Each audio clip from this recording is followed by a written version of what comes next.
Hey guys, come on in. Hello. Good afternoon. Good afternoon. It's your girl, Brandi Jenae, and I'm back with another live. Okay, this live we're gonna be discussing Real Housewives of Potomac.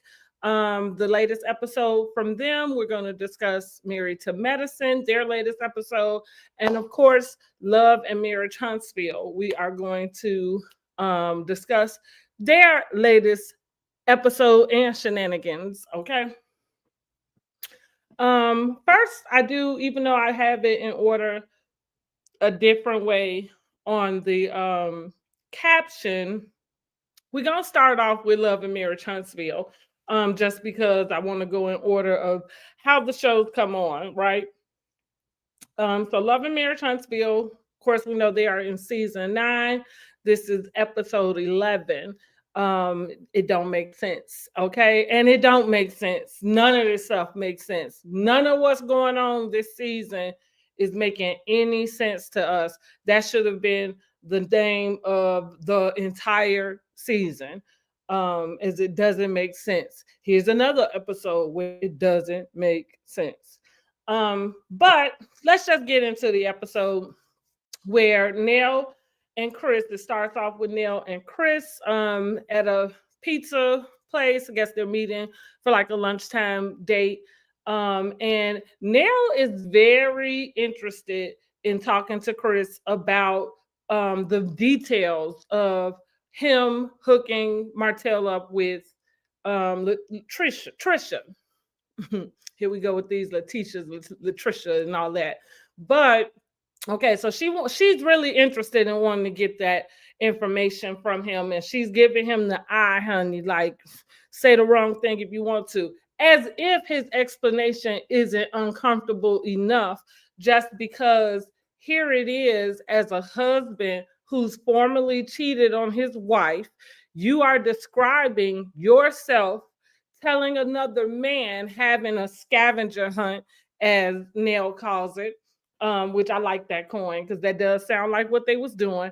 Um, but here you are having to explain to your wife that you are describing some other woman to another man. And of course, in order for this person to take that description or the information that you gave him and then decide to go and look this person up on Instagram, and then decide to go into her DM to invite her to come and train you.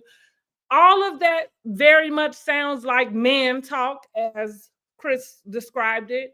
And it sounds like, Chris, you may have been a little out of line.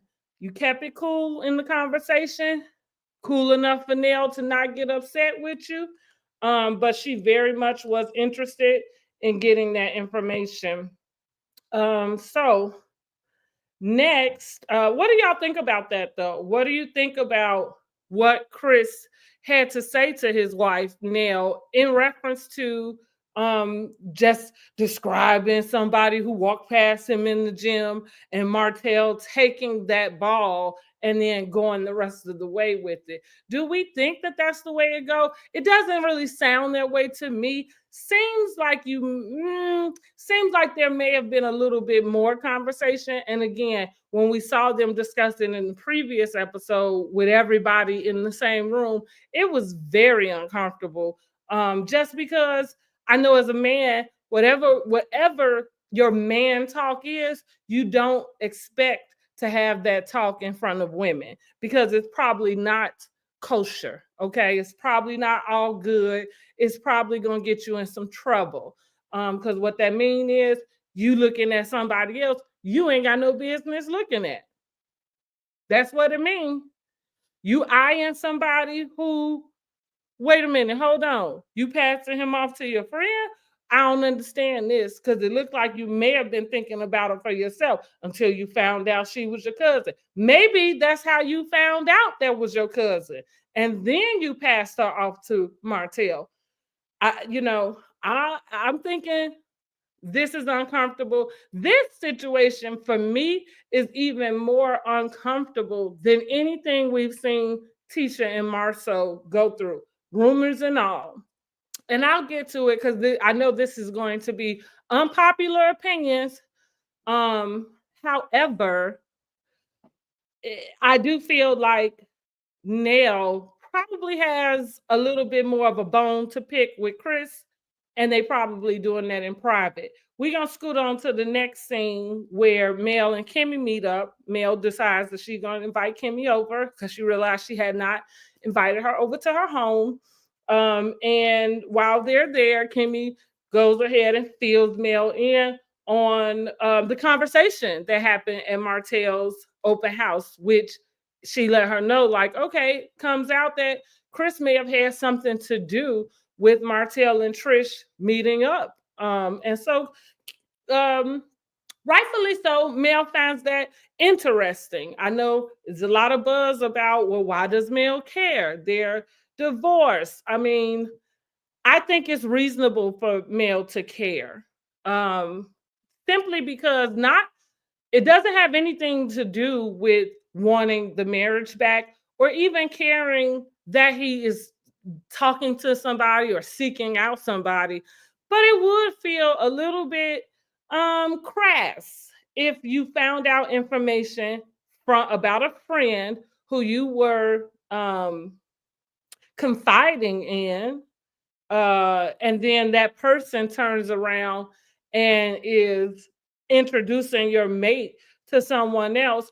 You kind of do want another timeline, and it doesn't have anything to do with the ex-mate. It has more to do with the friendship that I continue to hold with you. Now, if you've been moving kind of shaky before this even happened, I would like to know that. And one saying is true: everything done in the dark comes to the light. So if I've been somebody confiding in you, and then you turn around and you hook my man up with somebody else while we still married, yeah, that's a little funny. And I'm gonna need to talk to you about it. I'm gonna need to find out what the truth is, right? So I don't necessarily see anything wrong with Mel deciding that she wants to have a conversation with Chris, to basically um, find out the information, like instead of listening to the secondhand, getting it from the horse's mouth. Mel makes it also clear that she is done with Trish. I can't halfway blame her about that because I've been done with Trisha. Okay, been done. If you notice, every time Trisha talks to somebody different who asks her about her and Martell hooking up or whatever it was, she has a different response. There's a different response. Never mind her hesitation in answering. Never mind, because all of those things can be a nervous type of thing. Like, it's clear that she's nervous to be on camera. It's clear that it seems to be it's not going to take her any time to get used to it until next week. Um, but I'm with Mel. I'm with Mel. I'm done with Trish. Been done with her. So I don't blame Mel for kind of just being done, and I would be done with anybody in real life. Like, if every time I'm asking you the same question, the same circumstances, the same core information, and you have a different answer or just a little bit more information come out than what you gave the first time, and a little bit more and a little bit more, and none of it really adds up to what you first said, who can trust that? Who wants to be around that? Mel is already in a position where she doesn't trust who she's around, so it makes sense that she's done with Trish. Who else is done with Trish? Unfortunately, they are filming for the next season, but I kind of would prefer that they didn't, because I'm done with Trish also.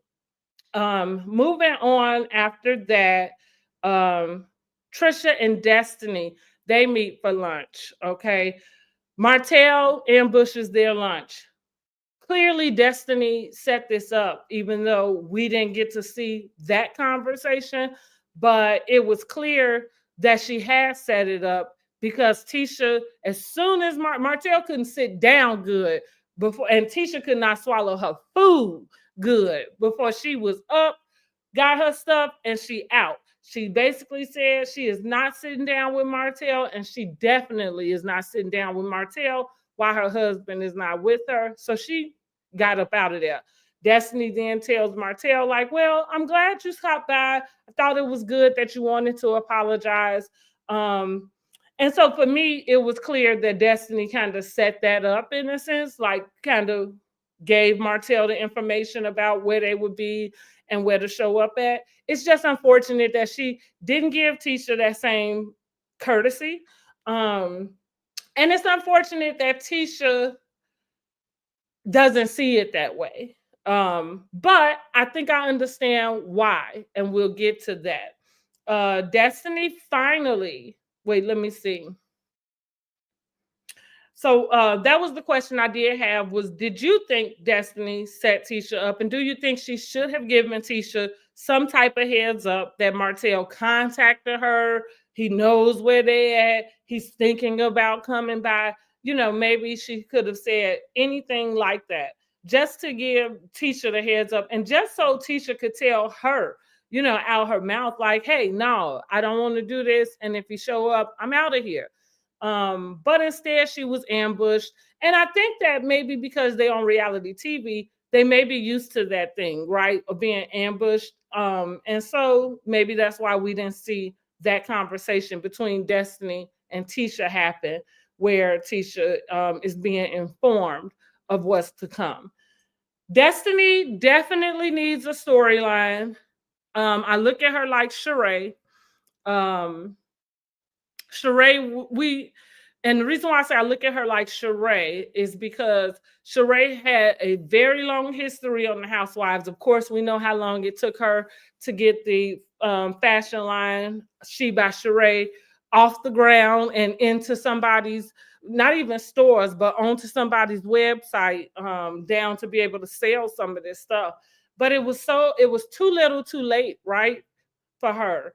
And the reason why is because from day one, we were always rooting for you. I feel that way about Destiny. Like, we were rooting for you, and yet it has taken all of this time for us to get any little bit out of you. And it's unfortunate that Sonny and Moses had to be a part of dragging information out of you, because that was just put on blast. That wasn't even information she offered up. That was information she had no choice but to participate in, because it involved other people who were also on this show, and it didn't just have to come from her.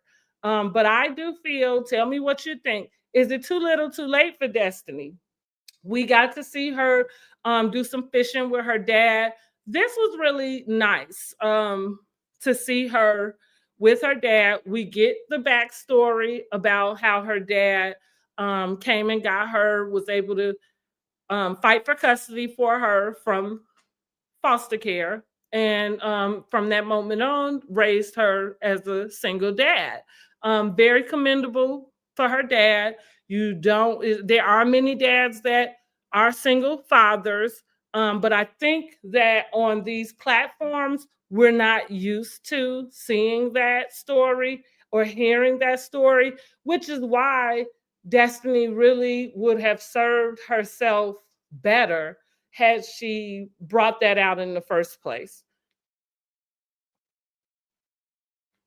You know, it's kind of like Trish. Also, Destiny has this way of, you have to like pull information out of her.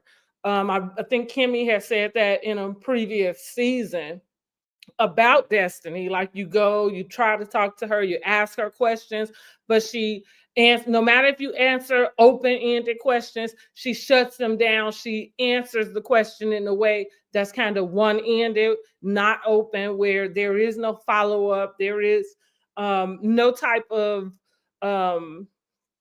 actual correspondence. It's like a question that's asked and answered. So you never can really get any information. But before we saw Destiny with her dad, Tisha meets up with Marceau.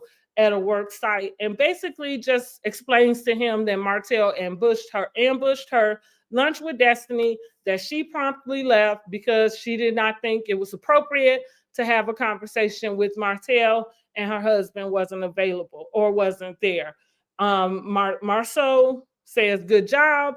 And that's how we get on to Destiny. Now, let's talk about Tisha and Marceau really quick and the whole not speaking to a man without your husband in your presence. I want to, like, it's a lot of chatter over the internet about Marceau and Tisha's relationship. And of course, everybody is kind of, ragging on Tisha. Oh, you dumb, you stupid. Martell even went there in the episode. We'll get to it. Um, but this is what I think, for me, the unpopular opinion is, what is it that you do include a husband protecting you? What does that all cover, right? Does a husband protecting you only mean that he has to get into fights with somebody? Like, are we looking for physical protection? Are we looking for emotional protection? I think protection includes both those things, physical and emotional. For a man to provide that type of protection for his wife.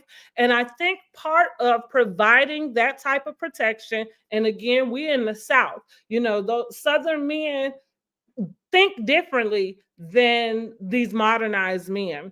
And not to say that everything that they think falls in line with the way things should go. But what I will say is that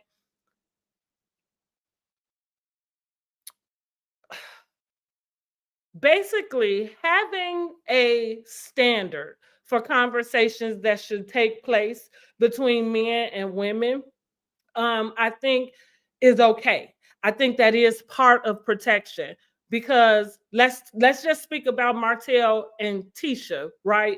If they had sat and talked at that table at that lunch with Destiny, two women and Martell, this emotional man, okay? First of all, if the conversation doesn't stay proper or appropriate, meaning everybody keeps a level tone, everybody keeps a respectful tone, and everybody is able to speak about things in a truthful way, then maybe these things wouldn't have to be thought about. But we're talking about Martell. He's emotional. So I don't think there's a way for him to have a conversation um, with a female, and especially Tisha, in which he can keep his emotions in check. And see, they've already really explained this. And I think we as the public just have a hard time understanding, because I think this is something we don't see a lot of. And so it feels foreign. It feels like he's playing Tisha. It feels like he's manipulating Tisha. And he's not doing any of those things. Not in my opinion, not when it comes to this situation, and even to that idea of, I'm not going to have a conversation with him unless my husband is there. And that's because if it gets out of bounds, if it gets out of control, if Martell raises his voice at Tisha and starts to call her names and goes all off the Richter scale, what do you think Marceau is going to do to him when that information come back to him?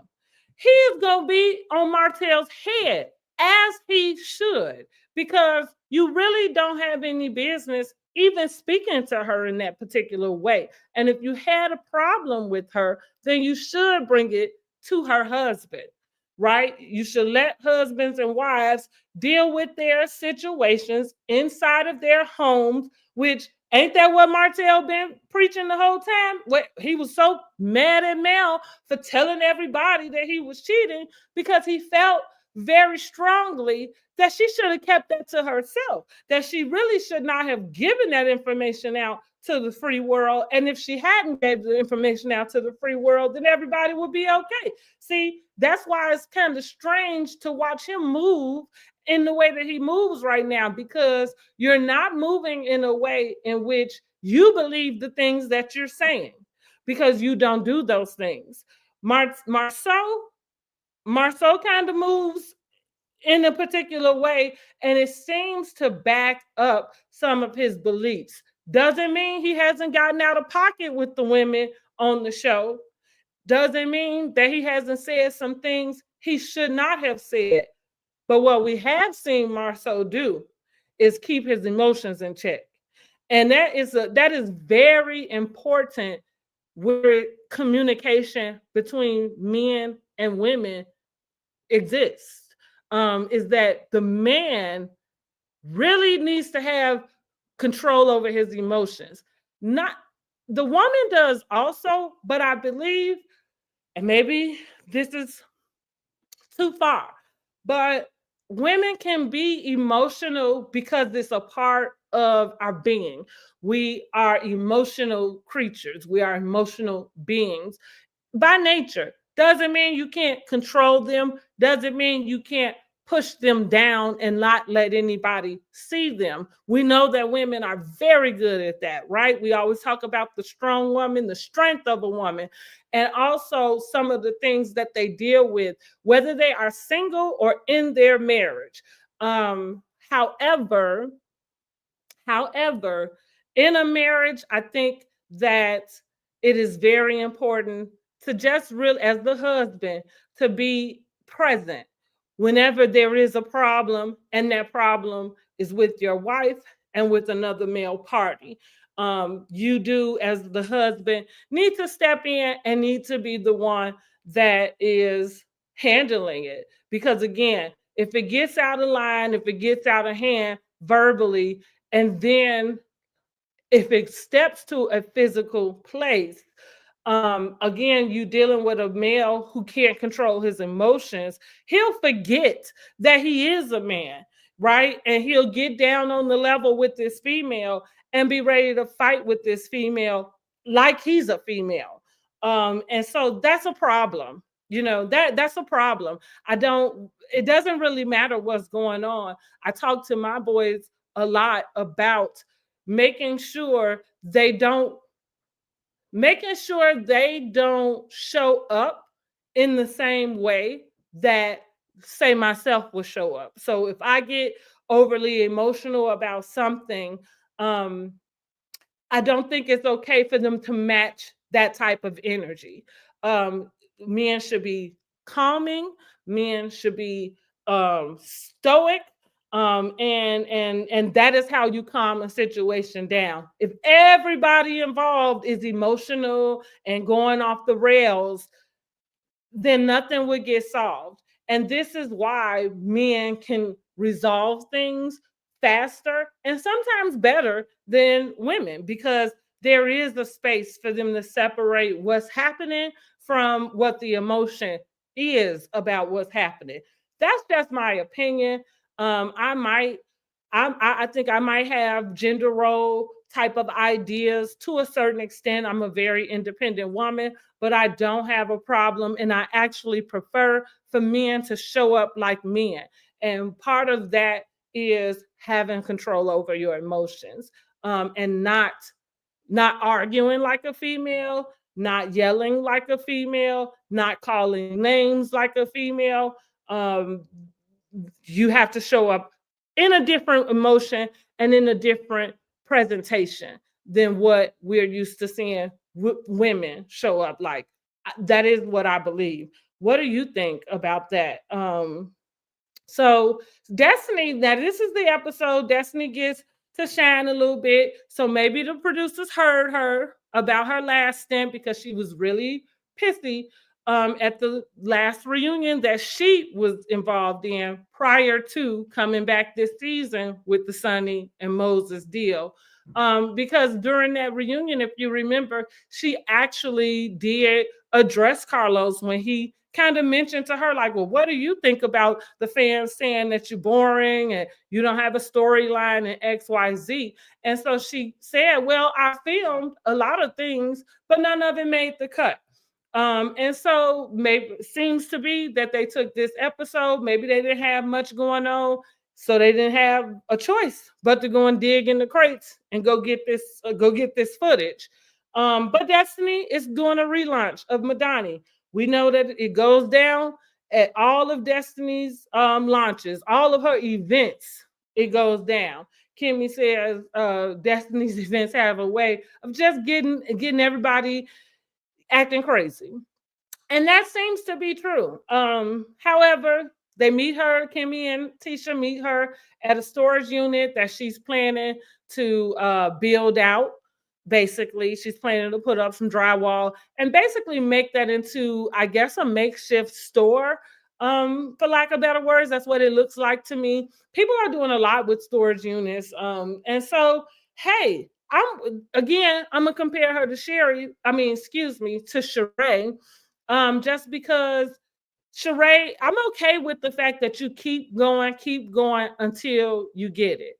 And so that's what it looks like Destiny is doing. She is going, trying something different. She couldn't do the building. She might have lost that. So now she's down to the storage unit and she's gonna build that out. Girl, we rooting for you. Keep doing it. Keep going until you get it.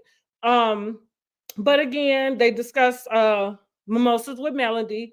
Destiny realizes that the whole crew had been invited except for her. She thought that her and Mel were in a cordial place, but clearly Mel is not effing with the girl at all because she did not extend the invite. She did, however, have Sonny there, which we had not seen Sonny since Sonny left the trip, right? Of course, we find out why, which we already knew that on the internet. We know that Moses is serving out the rest of his time. He violated probation by going to Huntsville to film. And so now he has to, pay for that. For me, it just shows the thirst of Sonny and Moses. And I don't feel impelled or compelled to want to know any more about them. I think Sonny came in with a very bad chip on her shoulder. And I feel like I would like to know more, where's this chip from? Because if you felt like you didn't do anything wrong, then I'm not really sure where the chip came from. You got a chip on your shoulder, girl, because you know what it is. You know what it looked like. So you really should have came in a little more humble than what you did. And for that reason, we don't see it for you, Sonny. We don't see it for you. You can come out with all the tea from behind the scenes from 3 years ago when you was filming and letting us know that Ariane showed up for a scene. We don't care. We don't care. You have nothing to bring us, Sonny. You should have went and found your own man. And then maybe we like to hear something from you if you came with your own man. Moses married you. Seemed like Moses is just for a come up. That's what it looked like to me. Does it, like him marrying her doesn't mean that Destiny was any less than. What it says to me is that Destiny knew that this man was on probation. Destiny did not put him in a position to violate that probation, which is somebody who cares about you. The fact that Moses himself was willing to violate the probation just to film, it says to me that you're very much more interested in getting some sort of fame because there's something that you want to gain from that. And so you was willing to risk whatever the punishment was when it came back to violating your probation. I don't know how much time he had. It might have been a year or something because I believe Sonny has said that he should be out sometime in 2025. So again, he probably figures that he made some calculated decision. Like, okay, well, if I go and do this, like basically you can get the notoriety and the semi fame, I guess, from being on this show and from this story. And so you go ahead and you'll take the sit down for that amount of time so that you can come and I guess be able to do these other things that y'all have planned. Because I don't know how she plans for him to be this mogul when he got all these legal issues going on. Seemed like it'll take a lot more money from him than he's able to make.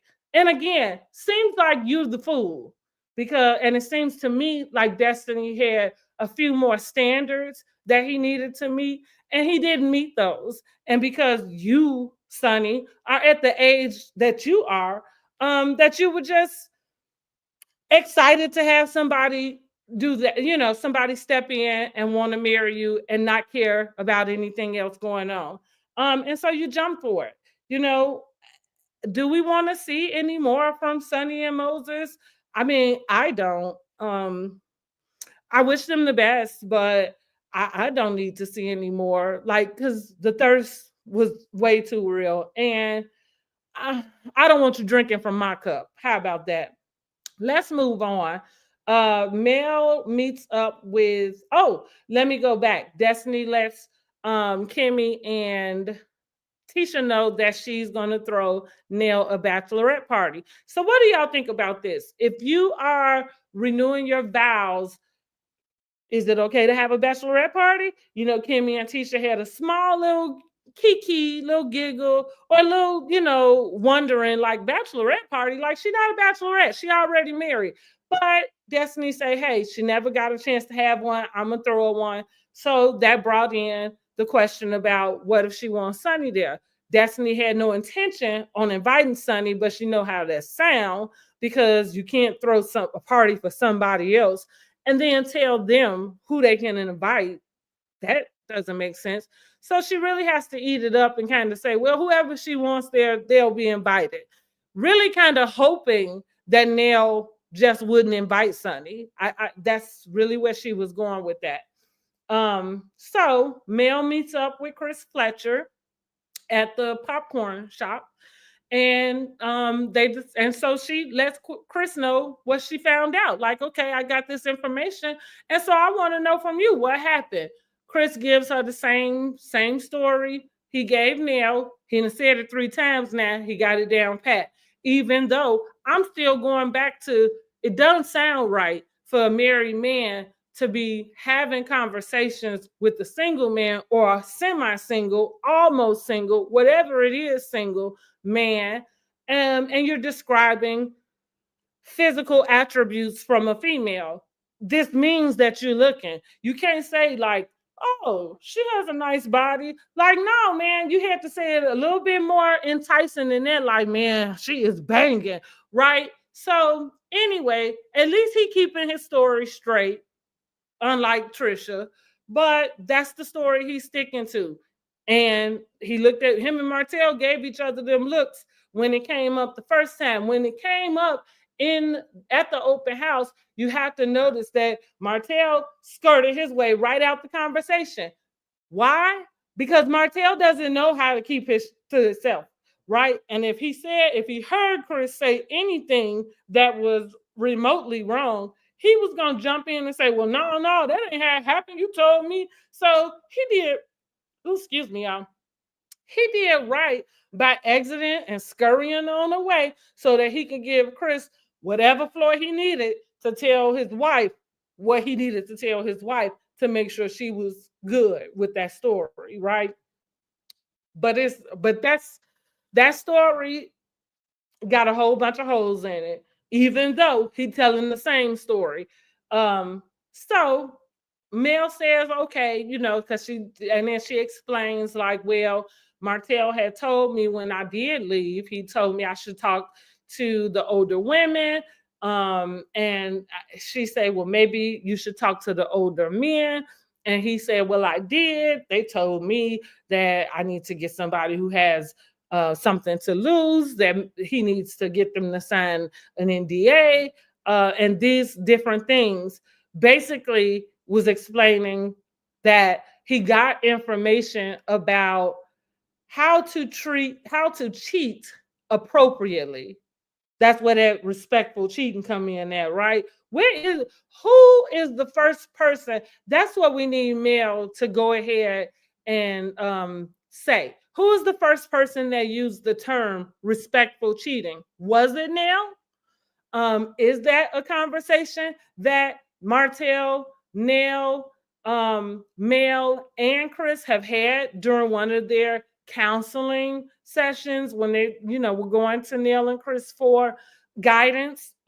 Was that something that was spoke to them about? Because that respectful cheating thing keeps coming up. And I think respectful cheating is something that people talk about. I'm not sure if it's something that people advise about, right? So that's different. So I think that Mel just really wanted to get that out the way. Chris basically relieved her fears, let her know none of this happened while y'all were still trying to work on your marriage, anything like that. He asked about her RSVP to the recommitment, and she said, well, I was waiting on this conversation, and so even though the deadline was 2 days ago, I will be there. Do you think Chris should have accepted that? If she missed the RSVP deadline, maybe they should have just kept her off the list. But of course, it's a show, it's an ensemble show. They expect her to show up, whether she RSVP'd or not. If she wanted to come, I'm sure she would have been able to come. Let's see. What else? Okay, everyone meets up at Destiny's relaunch party. Okay, so of course Destiny is not having the relaunch party in the whatever size storage unit that she has. She is having this at a looks like a rooftop bar, something, but it looks pretty nice. All the cast is there. Neil and Chris's kids are there. I guess Destiny and Neil's son Lance have been, talking and seeing each other here and there, getting a little tight, helping each other through their relationship woes. Okay, so they're getting close. Nell informs Destiny that she, in fact, would like for Sonny to be there. She explains that she does not like what Sonny did to her, but she also wants to get to know Sonny for herself. She doesn't want to judge Sonny based off of that. I don't know what's wrong with people wanting to take what you have saw, because that's not secondhand information. Like, this to be true because it's happening, and it has happened. She is married to Moses. It's not something that hasn't been confirmed. It's not up in the air. So I don't know why it's so hard to determine how you want to move with this lady based off of how she has already presented her movements.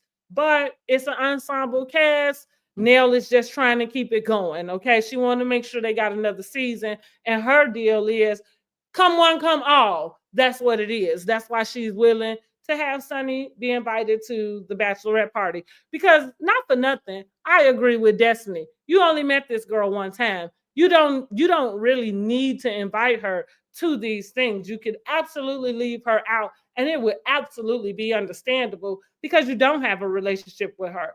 However, again, it's an ensemble cast. That's the reason why Neil is inviting her anyway, because the point of it is when you have these events is to have everybody show up. So, she gave her a good excuse about it, at least for the public to be able to discuss it. And so moving on, right? Sonny is invited to the bachelorette party, and she's also invited to the vow renewal, because I'm sure you're not inviting her to the bachelorette party without inviting her to the vow renewal. So she's invited. Destiny is not happy about that. Destiny lets Neil know, well, that's your choice. That'll be fine. I just need to evaluate my relationship with you moving forward. I'm okay with that coming from Destiny. Let me just explain what came into my spirit when I was seeing that episode. And again, I know I've probably been a little hard on Destiny too, about her storyline and about the way she shows up on the reality show. But this is what I do understand. And I think I understand it because it's something that I kind of have, it's a personal thing for me too. Destiny grew up like an only child. Her dad got her out of foster care. He raised her. She doesn't mention if there's any siblings in the house, but I think that that's the reason why she addresses the fact that she was raised like an only child. I have a similar situation in the sense of I have siblings, but I wasn't necessarily raised in the same home with my siblings. So for that, most of my life, I was I was an only child. And so when you're an only child, trust and loyalty um, is something that usually kind of holds very dear to you, because growing up as an only child, you don't have siblings, an older sibling, younger sibling, any of them to, kind of aid you in the things that you go through growing up. So if I got into it with some girls on the block, I mean, it was just me. That's why I had to figure out how to get this mouth right and to get them people above me if I needed to, right? Same with Destiny. You create a defense for that, because it ain't nobody, you know what I'm saying? Ain't nobody at home I'm finna run to and go get, like, hey, come on, woo woo. None of that. So you got to, you are the person. And so as you become an adult and you start to forge relationships, and sometimes relationships where you're sharing part of your intimate story, you look for a loyalty that might be similar to a sibling relationship, where yeah, you're gonna have my back no matter what. Marceau and Maurice, okay? Marceau and Maurice, maybe they've done dirt together, maybe they haven't. But one thing Maurice is gonna do is have his brother's back. He's not gonna have his brother out there on Front Street looking crazy. And that's the type of loyalty that an only child really seeks and would love to have, because they didn't have it growing up, right? And they don't, because there is no sibling to take that place. So I believe that that's where Destiny's angst is coming from, where she's like, well, I got to reevaluate our relationship. I don't blame her one bit. I would reevaluate that relationship also, because now it's come one, come all. She just wants the show to keep going because now she got something to do. And that could be at the detriment of your own life and your own storyline and even your well-being. So it's okay. Reevaluate that relationship. Next. Oh, so like I said, so everything is at the party now. Everybody's at the party. Trish and Ken are at the party. The ladies are in one section. The guys are over conversating in another section. Trish Trish comes over and she is just so strange to me. Um, she started asking, like, "Are there gonna be tea bags there?" And so, right, what are you talking about? Tea bags? What? So she said, "Well, it's the men in the thongs." I guess maybe she meant the test. I don't know what she meant by the tea bags, but I'm guessing maybe she meant if the men were in the thongs, like you was gonna be able to see, that area. And so that's what she was talking about. Well, then she said, no, she said it'll be men and women there. So she said, well, I'm excited about the women. And it's just like, what? Like, I, Trisha is exhausting. Like, I don't have time for you, girl. Like, do you like women? Because you sure, like, that's the most excited we've seen her get is, oh, I want to see the women. Like, you don't even get that excited about talking about Ken. And you swear you love this man upside down. She can't get right. That's what I call sweet tea. And she the second one. Neither one of them can get right. Um, and and I don't see it for them. I don't see it for either one. So Trish, more power to you. I am not. I'll just say this. Carlos King has told us that Trish gets activated at the reunion, and she says all like whatever it was she wasn't doing this whole season in the whole 15 episodes that we've been able to watch her in. And not to mention however many hours of filming that is, because of course we only got to see 5 minutes, maybe 10 minutes as a whole across the whole 15 episodes. So yeah, I guess that's not a lot to know who you are, but it don't seem like you was given much either from what's been recorded, because I guess they would have shown a little bit more,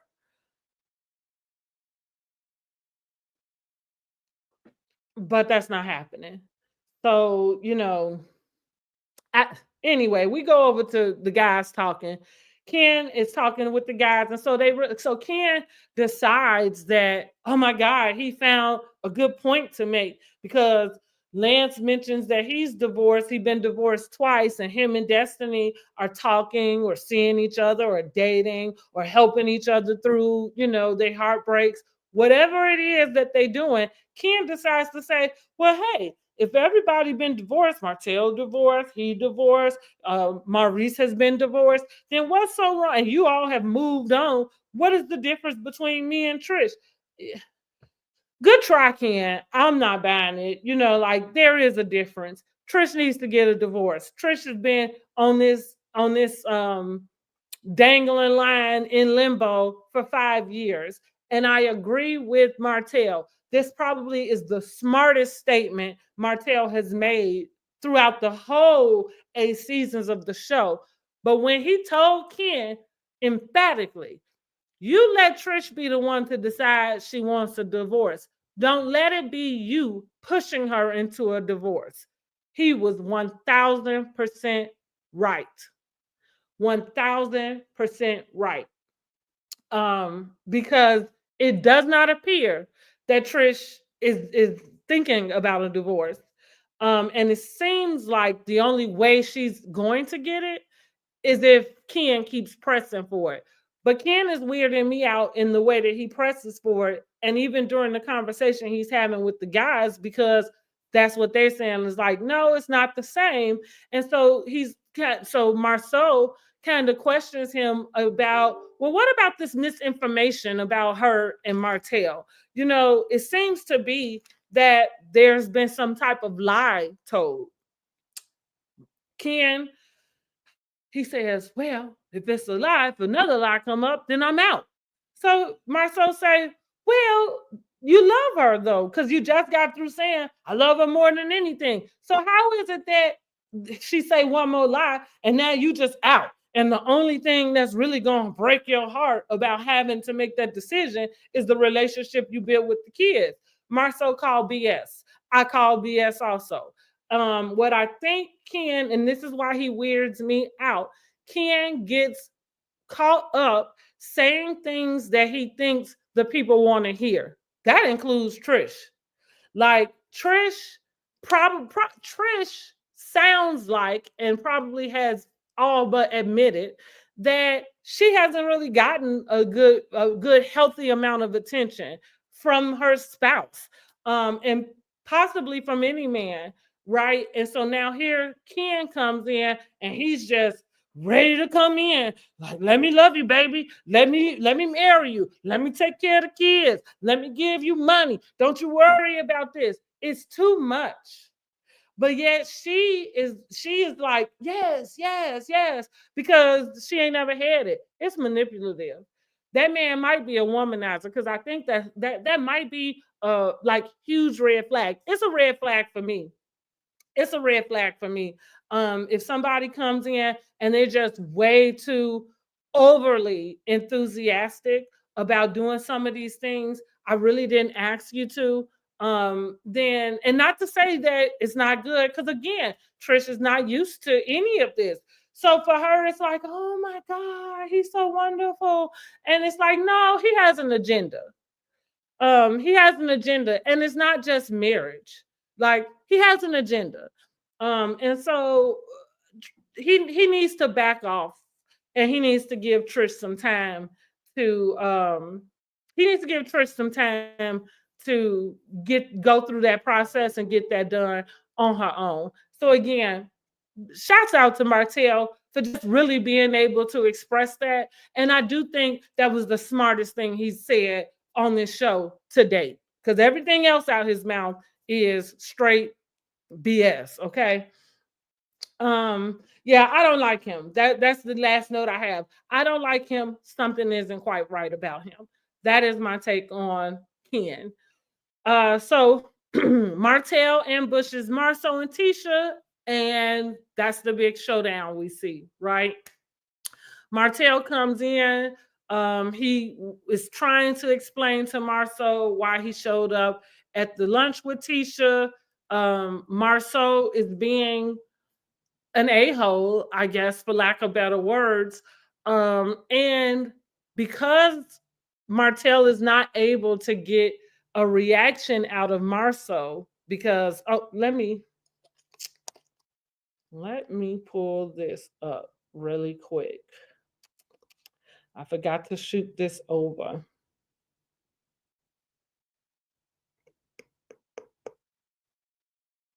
So she probably already know. She just don't want you to know.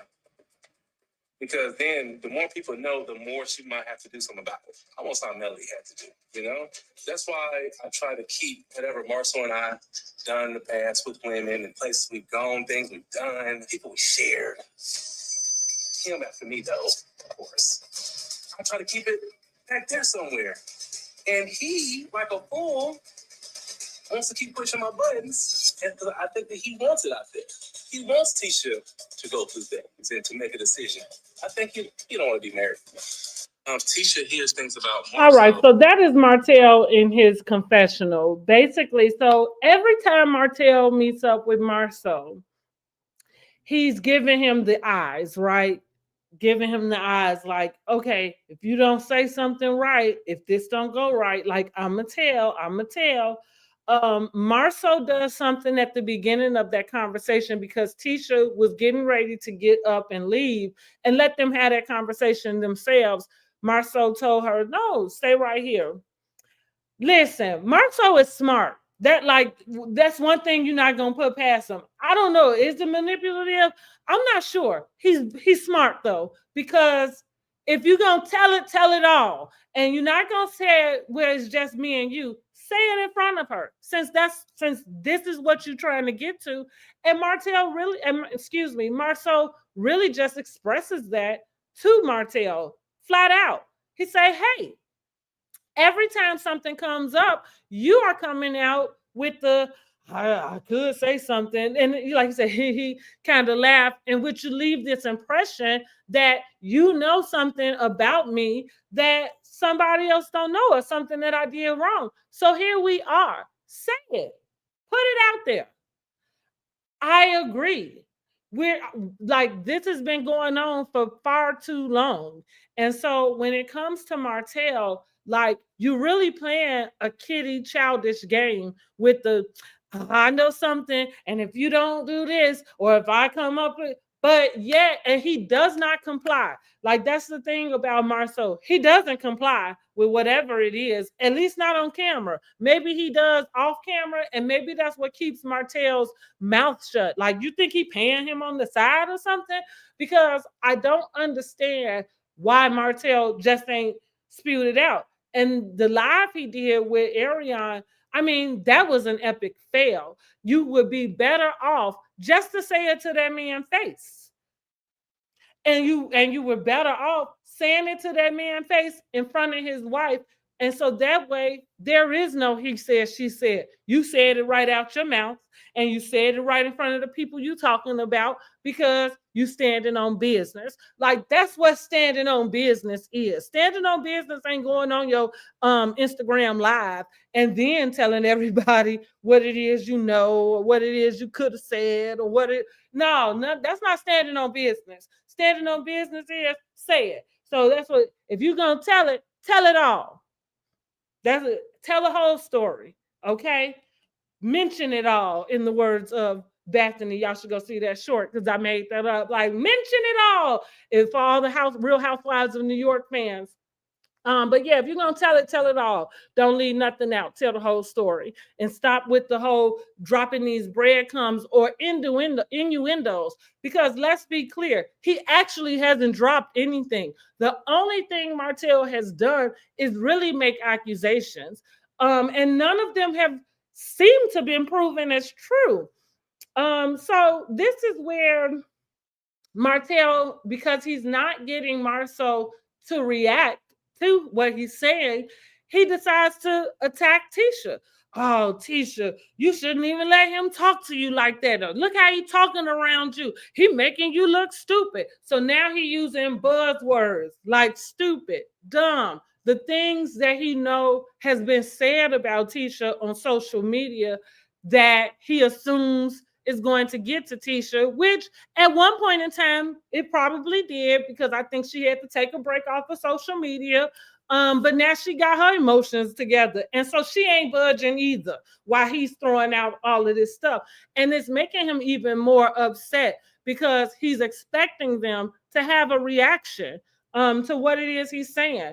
I have to give them kudos. Now, again, here we get into the unpopular opinion. The unpopular opinion is they moving as one. And I think as a public, we're not used to seeing that, right? We're not used to it. We are used to seeing somebody take what somebody else told them about their life and then kind of running with that narrative, and all for, like the drama of TV. I think what we're missing in this whole situation is Marsha and Marceau. I called him Marsha. Marceau, no pun intended, because I'm not trying to insinuate that Marceau behaves like a female. I don't think he does. I think Marceau behaves like an alpha male.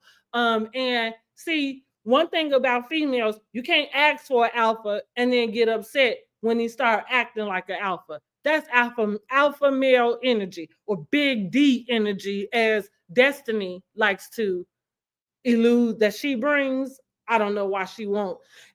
That's neither here nor there. Let's go back to Tisha and Marceau. But no, he's an alpha male, for sure. And so I don't think that his behavior is anywhere close to being feminine. I think that he's speaking with somebody who gives him feminine energy. And what we see is that he is determined to be in control of his emotions, whether the red light is on or the red light is off. Now, whether he should have addressed Martell in that moment about the things he was saying both times, because now this is a second time that he has attacked Tisha in front of Marceau. And this is where people are saying he's not protecting his wife, because I think we want to see Marceau get upset at Martell about the things that he's saying. But again, Marceau is determined to control his emotions. I don't see anything wrong with that. It looks to me like there has been a pact made between the Scotts, all four of them, that whatever their family unit is, whatever it is that they agreed on, that they sticking to it. He got Tisha on board. That's why he calming her down. He said, he just trying to get to you. She say, I know. He just wish he had a wife like me. Oh, Martell, yeah, well, everybody wish they had a wife like you. You let them do anything.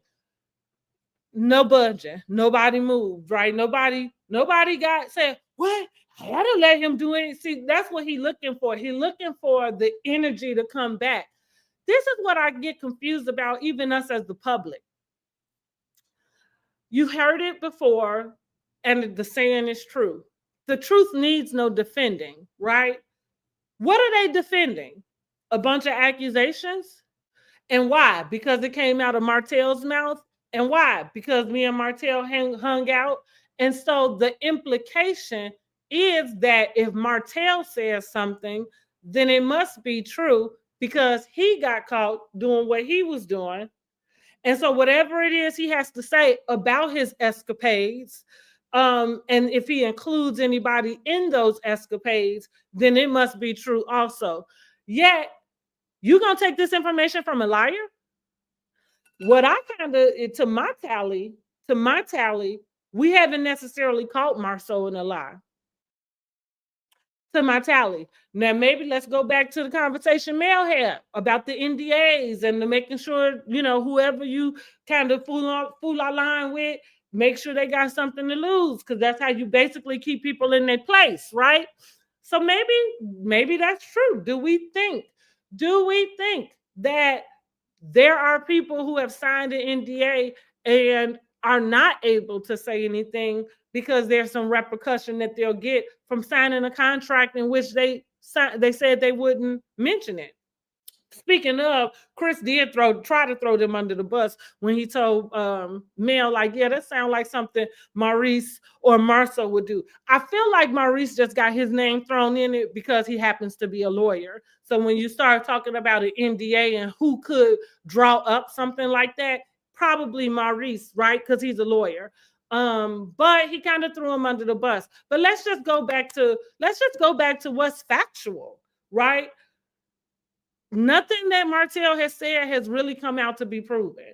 And again, the truth needs no defending, right? So we don't see Marceau doing a whole lot to defend. Now, like I said, he either got it down pat, he's the smartest man on this planet.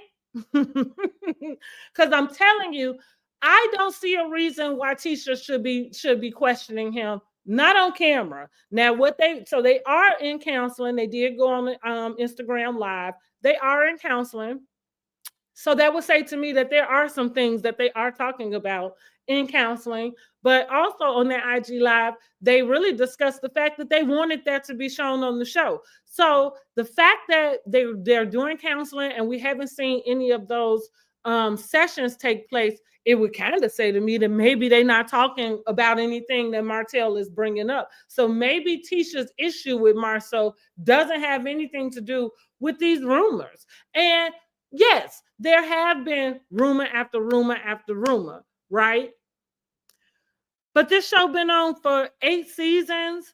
I think that would be, let's see, they came on in what, 2018, 2018. So we're looking at 19, 20, 21, 22, 23. We're looking at 6 years they've been on the air. If somebody was out there, I would think that somebody would have found them. Somebody would have came forth. There would be some proof. That is what happened to Martell. He seems to really forget that it wasn't just Mel, spewing out that he was cheating, that everything else came behind that. Okay, like who the person was. Then not to mention on that, because he still could have played that funny until the girl ended up pregnant. Like when that happened, like I tell my kids, pregnancy is just proof that you're having sex.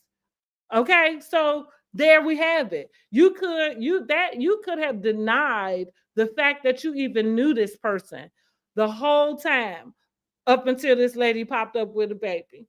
Because at that point, there ain't no denying.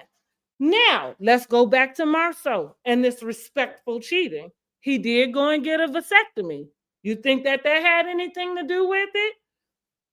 Could be. Now, Martell happened to mention in his confessional this past week, he said, just like what I just played, he said, Tisha probably already know this stuff. Like, so to his tally, he's saying, it's no point in me saying anything because Tisha already knows that, listen, Huntsville is small enough. If the rumor is going around, I agree. Tisha has heard it already too. It didn't take you to get on this camera and then inform her, like that this rumor is happening. I agree that she heard it too. But that's their marriage. So maybe they have discussed something. And maybe she did tell Marceau, you go get that thing snipped, okay? Because what we're not going to do is have any babies coming up in here. Now, maybe that's where the respectful cheating comes in, that maybe she is in some way content with what her life is as long as nothing is coming in to interrupt it. She wouldn't be the only woman that lives that type of life. And I think for us as viewers, I think we got to give it to her. I don't know how it is. Anybody else will tell somebody something that's going on in their life and they telling you that it's something different. And yet it's not your life. So at some point, you just kind of got to step back and be like, well, okay, you know what I mean? And let them live the life they live in. Because what it seemed to me is they on the same team and you're not finna infiltrate it. And I ain't mad at it.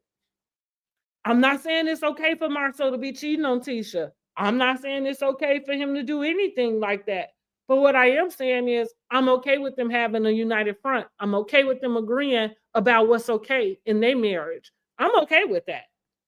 I don't need anybody, I don't need her to make any other move besides the move she comfortable with her husband. Mel decided that baby was a no for her.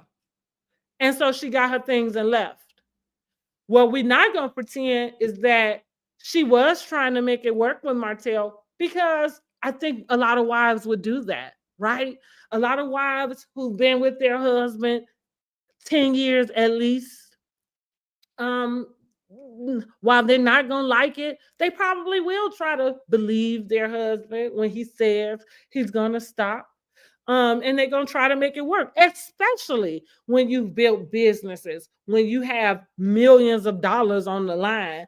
That could be half of the reason why Tisha has an 85% ownership in Marceau's business, outside of the fact that she might gain different contracts and things by being a female led company, because that's one thing about beating the system. But we talking about their personal marriage, right? That could have been the deal in the marriage. What did we see Ashley do with Michael? She renegotiated her prenup when he kept running around with all these rumors, come popping up on him. So she say, okay, fine. Because if you can't prove nothing, you can't prove nothing. And and Mel kind of pointed on that, right? Is that she's looking for some proof.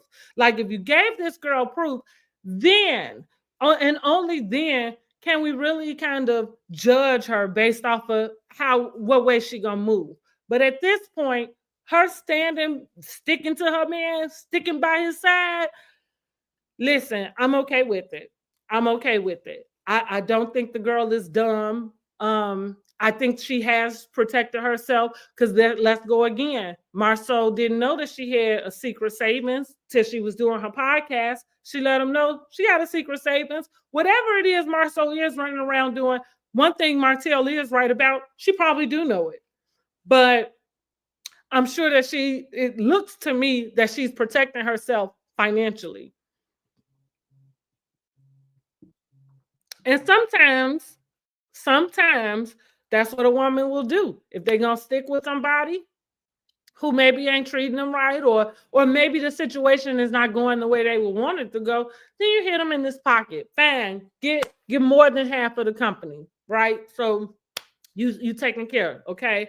Then y'all come up with a united front. We're gonna deal with whatever our home problems is in the house, right? And we're gonna have this united front together, because husband and wife should show up as one. The one, like, the easiest way to infiltrate and get in between a couple is if they divide it. So them sticking together and creating that united front, it's a clear sign that unless you come out with the receipts, and some real receipts, not that crazy live they did of whatever last month or whatever, real receipts, then just shut the hell up. That's where we at with it when it comes to Martell. Say it, tell it all, or shut up. Okay. Because at this point I'm a little sick of it, and I'm a little sick of the conversations that follow around it. Just because, again, this situation plays off the fact that our community is so used to seeing broken marriages. And so we don't really know what it looks like I don't necessarily want to call their marriage healthy, because I don't think that they have I'm not sure if it's a healthy marriage, but what we're not used to seeing is a united front in a marriage, and a marriage who is determined that they're not going to let any other person infiltrate what they got going on. And the same when it comes to the Scotts in general. Maurice and Kimmy got their back. They came in as family. They made a pact that they leaving out as family. Maurice and Marceau are brothers. Marceau is Maurice's older brother. He's going to have his back. That's it. That's all. And so maybe it's okay to see some of that, because maybe it shows us how to show up for some of our family members and not be so quick to want to be the ones to tear our own family down. Okay, I'm not gonna mention God rest her soul, but yeah, and while everybody else, like, we all have an affinity for some sort of drama, I wouldn't be talking about the show if I didn't. But I do I do have a different set of eyes when I'm looking at certain things. And so for me, that's what I see when I see their marriage. I see Marceau as an alpha male down to the ground. Um, and alpha males can be chauvinistic, right? They have ideas about women's place and what they should do and what they shouldn't do. And I think that sometimes people get protection confused with fighting, because I think that people are calling for Marceau to protect Tisha because they want to see him fight Martell. And yet he made it very clear in some pretty colorful language and words on that IG. Because I don't think that went over well. He used some offensive language with the IG about the viewers. And that's something that he might want to come back and correct. But I think he used words like ignorant, and so or playing down. I know Tisha used, insinuation, like, I'm not gonna play down, this and that. So this is the way that they see the conversation that is being had about their marriage. And I cannot say that I don't disagree with their perception, because they don't see a lot of people really kind of speaking up for the husband and wife sticking together, having a united front, and him protecting her from conversations that she shouldn't be in, and from situations or a conversation that can escalate the situation between her and a man. That is her saying, I'm not having a conversation with this guy unless my husband is around. That's her protecting herself. And Marceau showing up to have the conversation with her, that is him protecting her. But I think also we want to see him get activated. We want to see him be bothered by what it is Martell is insinuating. And there's none. There's zero. He's not bothered at all. And kudos, because you got to be strong, honey, for you to not let none of that stuff bother you, because Martell is definitely poking. But I'm not mad at seeing seeing a man keep their emotions in check. I'm not mad about that. I don't know why it's so many people that are, but I'm not mad about that. I think it's actually pretty admirable that you can sit there with that straight face, because you know that this man is just flailing, right? He just failed. And to Marceau's point, he got it in his head. And it does look that way. Martell went down, everything he had fell apart, and now he's wanting to pull somebody else with him. It's not a good look for anybody. Whether it's true or not is one thing, but it doesn't look good on Martell. And I figure Tisha and Marceau are handling this situation in the best way that they can. So on the live, like I said, he says use some colorful language, kind of called out some people for, some things, or the public called out production, for like basically getting the narrative that they follow from social media, from the storylines that social media come and promote. And so they seem to be a little upset about that. What I say about this is, Carlos King, the kingdom is amok, okay, in my Mama D voice. The kingdom is running amok. You need to wrangle the parties in, wrangle the cattle, okay, and get them together, because it's running amok. They're out of control. Do we think that Mel is coming back next season? I'm putting in for a no. I think the way that this season has gone, the way that Mel has kind of moved around, I think she's done. I think this has ran its course for her. She doesn't really have anybody that she's close to that she should film with outside of Kimmy. But Kimmy's first loyalty is to her family, the Scotts. So hey, I don't see Mel coming back, or I see her role next season being a little more limited than it already was this season. However, we shall wait and see. So we got 2 more episodes with Love and Marriage Huntsville before the reunion airs. Again, I think next week we see Trisha grow some balls or something, honey. But she too little, too late. We already at the end of the season. So whatever it is that she's trying to get out, we don't want to hear it. Moving on to Real Housewives of Potomac. We're gonna move on, but y'all get in the comments if you're watching the replay. Get in the comments and tell me what y'all think, and tell me what you like. Once I put it that way about husband and wives, and what is it that what is it the ideal way that you see husbands and wives moving, and especially on a reality TV show? Wouldn't you prefer to see a husband and a wife on a united front? Same way as Mel and Martell did when they decided that they was gonna get back together, honey. They came in like, we not letting nobody come through here, and that's the way you're supposed to be. You know why would you marry somebody who you gonna be against? That is silly.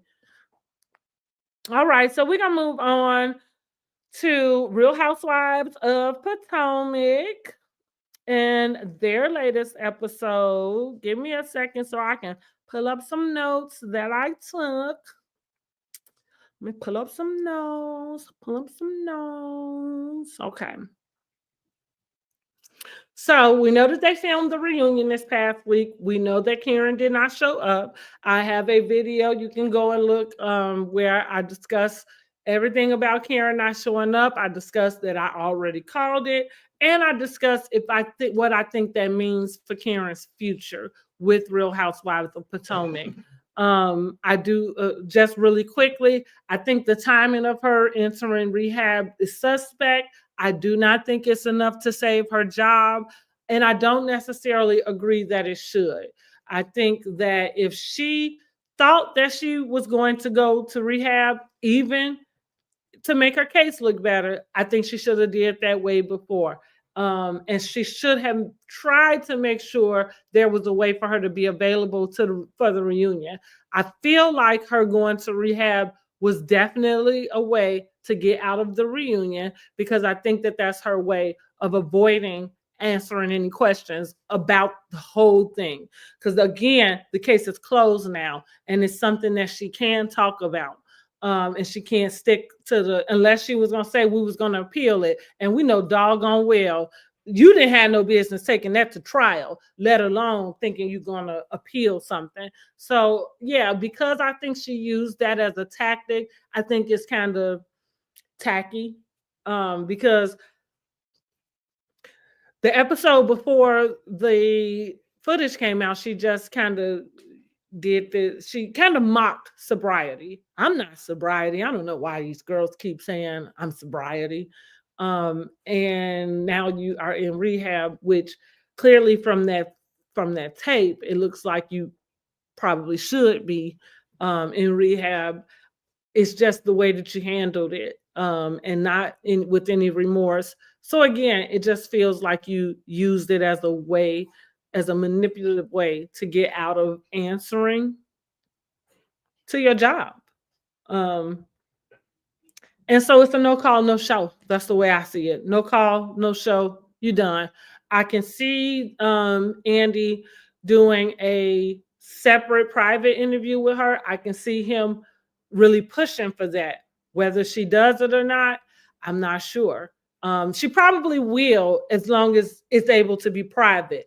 Because I don't think she has a problem answering to Andy, because we know Andy is just going to, kind of like Carlos King, he's just going to let her answer. But it's the other girls, right? You've said some things to them. You've, put yourself in this position. And so your castmates got a lot of opinions and a lot of things to say. And I think that she is at all costs wanting to avoid them, and possibly wanting enough time to go by to where it seems absurd that anybody would bring it up to her at a certain period of time. But that's not the way reality TV works, boo-boo. We still gonna want to hear from you. Anyhow, season opens up. We get to hear more of Stacy's story she shares with the girls. They still in Panama. And so she was kind of little, her energy level was a little bit down. And so she shares that that day had been, a significant day for her. 17 years ago, she said her mom was on a flight with for a mother-daughter trip. And I think her dad had passed away. And so she met her almost soon to be ex-husband. She met him on that flight. And then I think his father passed away on that same day. That day just seemed to hold a lot of significance in her life, and for a few different reasons. And I felt like this is what Destiny was missing. Stacy is having a one. You're gonna hear me say this every time I mention Stacy's name because she is having a wonderful first season. She's quickly becoming my favorite. I like her authenticity and this backstory. It just really warmed my heart. Even though it had a little tinge of sadness to it, but it warmed my heart just to get that extra tidbit from her, to see her be so sentimental. And it just made me love her just a little bit more in that moment. So Stacey is a definite go. She has to come back next season. She just has to come back. Next, we want to know, did the producers, so Wendy gets a notification on her phone, and it happens to be somebody sent her an alert about Deborah countersuing Kiara or Kay in that lawsuit. Mia apologizes to Giselle about what she said about her daughters. Do we think that the producers prompted Wendy to bring up the lawsuit? I kind of feel like they did. But I also think that Wendy is finding herself as, what does Carlos call it? The what does he call it? The multiplier. She seems to be the one that's kind of like bringing up stuff to get reactions out the girls. That's the role she seemed to be playing this season. It's a good thing that her and Giselle are not fighting, so that's the role she got left. We'll let Wendy have it. Mia, I agree with Giselle. The apology came a little too late. Eh, you didn't. I don't think she meant it. I think she did use it to weaponize that against Giselle, and I think she was wrong. Mia got a lot going on with her whole life being in shambles, and then you cannot keep your friend Jacqueline from just spewing out other stuff, and then you get mad at everybody else. You give all this information that nobody asked for, and then you get mad that questions are being brought to you, or that is not taken in this fun, lighthearted way that you want people to take it. Because it actually, for me, it's disgusting. And I'm not a prude, and I get it. And fine, have fun. Be explorative. All of those things are fine. But you and this weird stuff you got going with your best friend, and y'all experimenting with each other, giving each other pap smears, and watching each other sleep with each other mates, and having the mate come and sleep with each other. Like, all of this is just it's way too much. It's almost like stranger than fiction. It's stranger than fiction. So it's so strange in the way that you give out this information that it has to be true, because there's no way in the world you thought about making these stories up. You could not have thought about it would be a great idea to make up the fact that ink somehow ate your box right before he went to go eat the other box. Like, stranger than fiction. And I'm done with it. I'm done with Jacqueline. She's way too thirsty. So is Mia. So two peas in a pot. I think I understand why they best friends, because they both thirsty as hell. Can we get them some water? Something. You can get them some Gatorade. Forget the water. They need some electrolytes, honey. These people, they are dehydrated.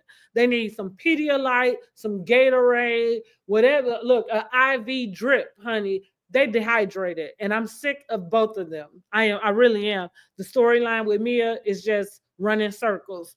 And it's not cool. If it didn't have to, if it did not involve her children, which that there we go again. She attacked Giselle by bringing up her children when nobody brought up your children. You brought all of this information to them girls, and for them girls to say what they said to you, they was right. You're not protecting your kids. You're not protecting them at all. One day, even that oldest son that you finna go get on the plane and stop off in ATL, because now you telling us, well, I do have an older son and he's in Atlanta. I have to go to a basketball game. Well, that's not what you said the day before. The day before, you was in a full-blown panic attack because you couldn't get to your kids and you didn't know where they was. And so I agree with every other mom that was on that trip. Like, seemed to me like your very first stop would be getting to wherever them kids is, and not making it seem like to everybody else like, oh, we tripping.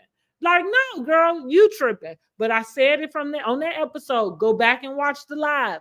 I said I didn't believe her. I didn't think that. I thought the panic attack was fake and put on. And the fact that she's stopping off in Atlanta before she gets to them kids proves it. It ain't got nothing to do with a basketball game, because you done missed. I ain't gonna go in on him.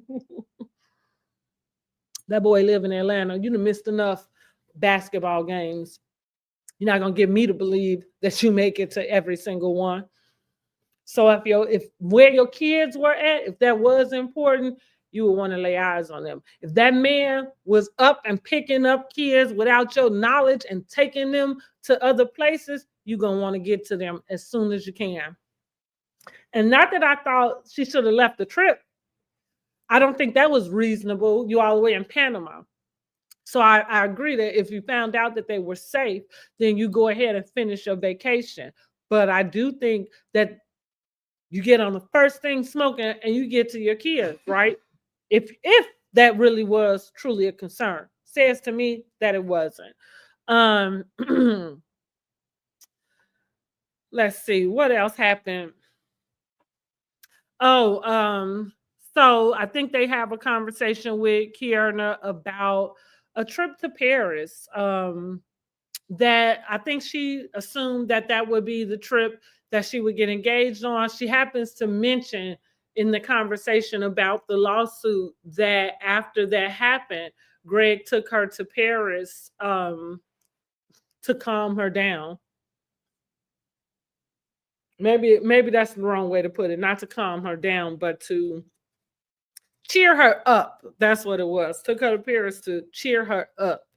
Honey, I don't know how your man who you think you want to marry, who you thought was going to propose to you, I don't know how he can take you all the way to Paris, not propose to you, and then you get back home and move in with him without a ring. Honey, we'd have been broken up if it was me. So Kiana is not giving anything for me. I really think she could go. Of course, we're not missing Jazzy at all, so she definitely can go. But Kiana is not bringing anything. There are rumors that her and Mia may have had some type of altercation at the reunion taping. I can't imagine what they got into it about. So either way, it was way too extra. Mia was probably being too extra, and Kiana's hood girl came out because clearly she has one. Even though she works very hard to hide it, but she got her hood girl, and I think that's what Mia met at the reunion. But either way, both of them doing too much, because I don't know how Kiana gave nothing the whole season, and then you get to the reunion and you in a position where you're ready to fight somebody. I'm not really sure where that came from. Ashley kind of takes it on herself to say, oh, well, I feel like it's my fault because Deborah was my friend.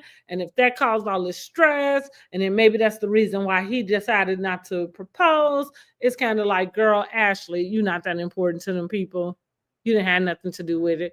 But she decided that she was going to apologize to Karen for it anyway. Wendy mentions about Karen being quiet on the trip. Karen has been pretty quiet the whole season. Definitely quiet the whole trip. which goes back to the fact, going back to if she's going to come back for next season. My prediction is no.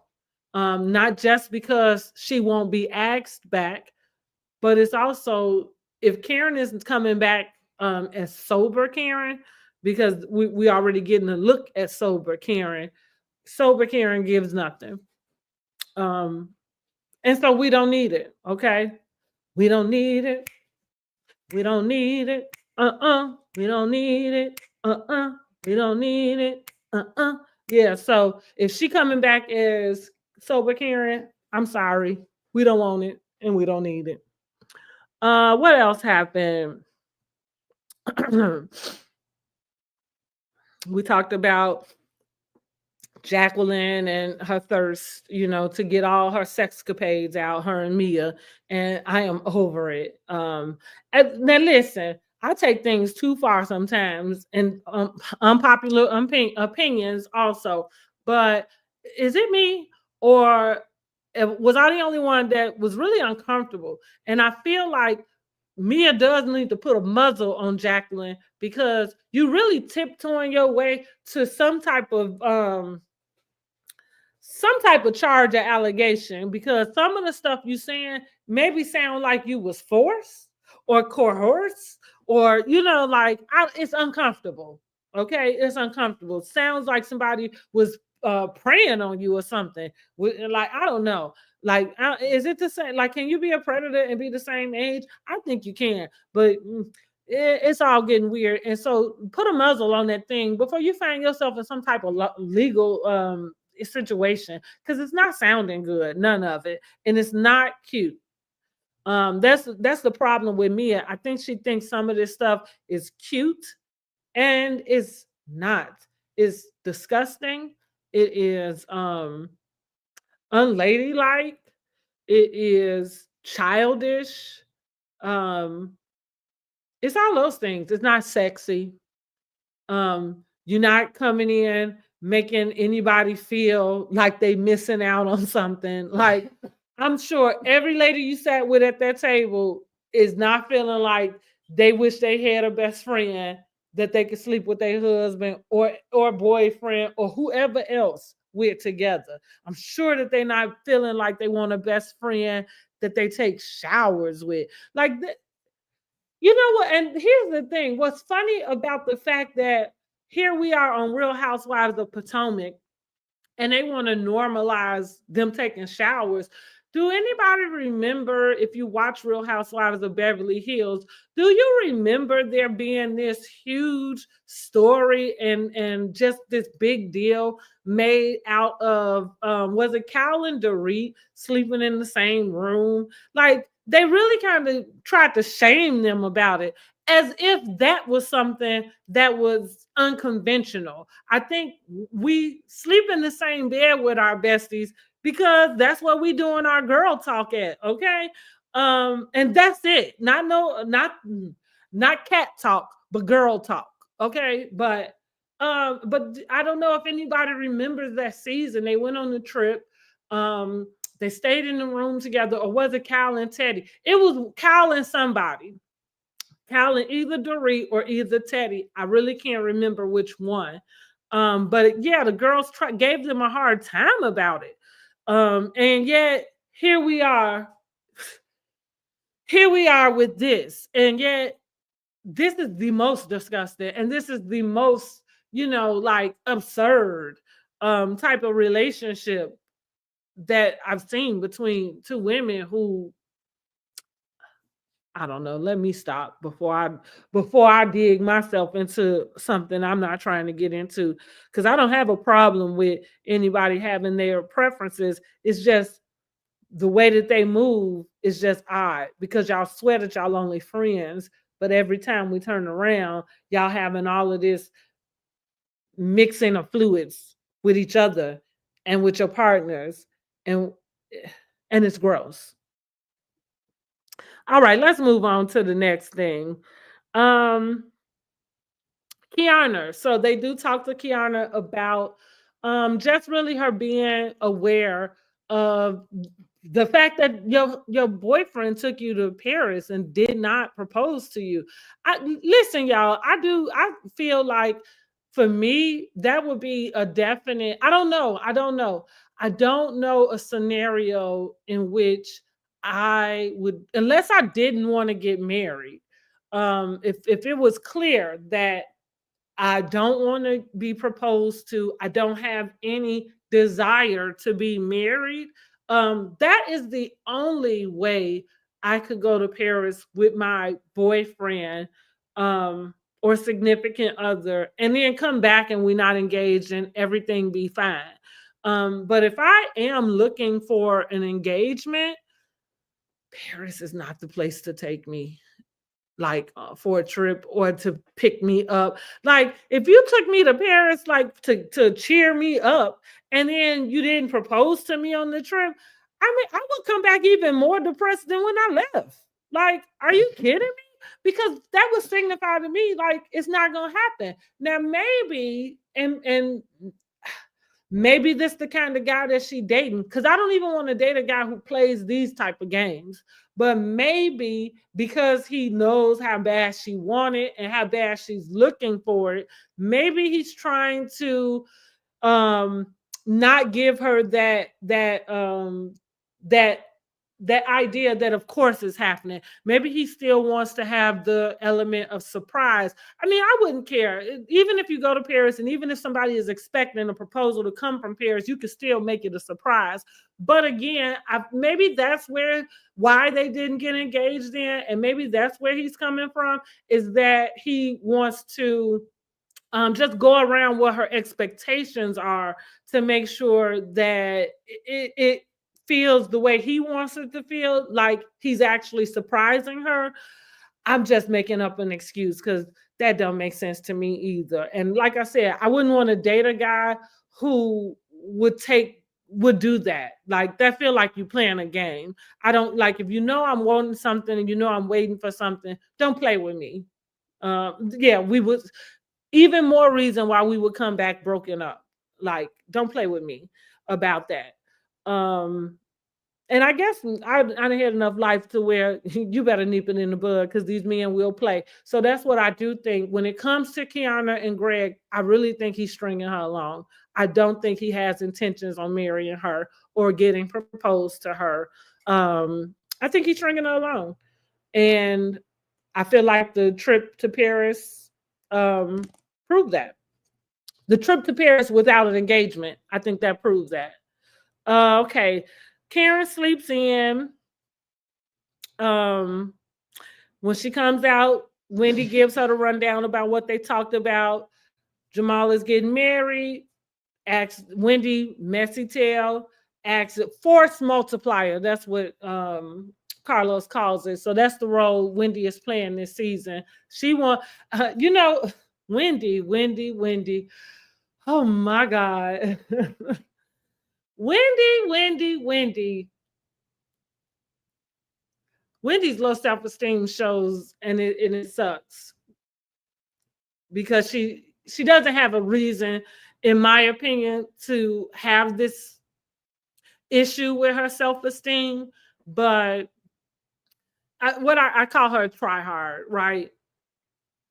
Because she tries too hard, and so yeah, she's entered the chat as the role of the force multiplier. And as I said it, as I had to remember what Carlos King calls the person who does that, who, fills everybody in, asks the questions, to get the conversation started. And now she's in that role. Here's what I understand and what I'm going to remind. I don't think Carlos has given her those type of props. I know Carlos has given her props, right? About her being beautiful, degreed, cultured, like just proud of her, who she's shown up to be and how she presents herself. But he's not giving her the "you are a star." He's not giving her those accolades. He actually calls Giselle the forced multiplier. And we know Giselle is playing a very safe role this season also, and which she can, because Wendy has clearly coming in and taken that spot. And we don't need two of them. And the good thing of this is why Gizelle naturally is the force multiplier, and she doesn't have to try hard for it because she don't give a damn. Like, she don't care if them girls like her. She don't care if we like her. And that is the best attitude to have on a reality show, because it keeps you grounded with who you are. And Wendy hasn't found that out yet. That's why we see her doing something different every season. Because she's kind of moving by the beat of, the drum of the public and what's popular and what get her, likes and things. And we want to see Wendy do better. I want to see Wendy do better. But yeah, so she takes it upon herself to ask Gizelle, like, has she met the lady that Jamal is going to marry? And if she thought she was cuter than her. Of course, Gizelle didn't think the lady was cuter than her. Like, Wendy, your slip is showing, because you've been sitting on that stage with Gizelle long enough. Gizelle ain't checking for nobody. She not. That was a dead question when you asked it. But got it out. She answered. She let you know. She let you know absolutely not. She doesn't hold a candle. So then what else? Oh, Jacqueline calls. They made Jacqueline call her PP and report the things that she did, been doing, whatever it is she hadn't told him. He on the phone like, oh God, okay, that was so like stupid. Then the episode ends with the toast to a successful girls trip. For me, the episode, it was light. It was about a 6 or 7. I'm thinking that this season is funny that going into the season, I expected a little more from Karen. Here's what we can see. The girls, Gizelle is protecting Karen. Gizelle, and that's why she's not playing her role as force multiplier. And so is Wendy. I think Karen does have this matriarch role. She has a matriarch presence. And so with that, just out of respect, I think the girls are just kind of trying to give her an easy season. It's Jacqueline that seemed to be the one, wanting to egg something on. And that's the part that's getting Karen in trouble, because it is causing Karen to respond in ways that when that video came out, she got to eat it up. So with this being said, the season is pretty slow. It's not a whole lot going on. We don't really want to see Ashley dating whoever. I'd much rather hear Ashley just really kind of get more into detail about maybe why it is they are doing the divorce, why it is they are not able to communicate well. And whoever she dating, like, she can throw that in, but I don't really want to hear about it, because you probably should have been dating from the beginning when you came on here. Karen is not owning up to anything. Gizelle and Wendy are playing nice. They're getting along, which is nice to see. Stacey is outshining everybody. Even though she with that guy TJ, and we really don't like TJ, but we like Stacey. So we gonna go along with Stacey and what she doing with this TJ man, and see how that works out, right? But I'm just really ready to get to the reunion, y'all. Like, I'm not really sure what else can take place in the next few episodes that's going to come up, but I don't see it being anything exciting.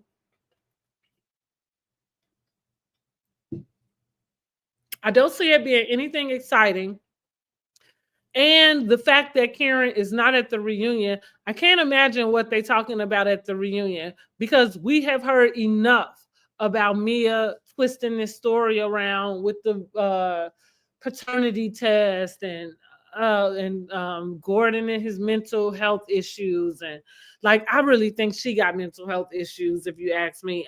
But that's just allegedly, and it's only my opinion. And listen, didn't nobody ask for it, but that's what I think. We're gonna move on to Married to Medicine. Married to Medicine is moving a little slow too. But they did just start up, right? I think they both just started up. Is that right? However, I feel like Married to Medicine probably is going to gain a little traction once we see them go on their trip. But this episode is the Met Gala.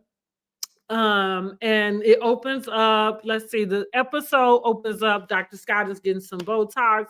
Of course, thirsty Contessa is going to try to get in where she fit in.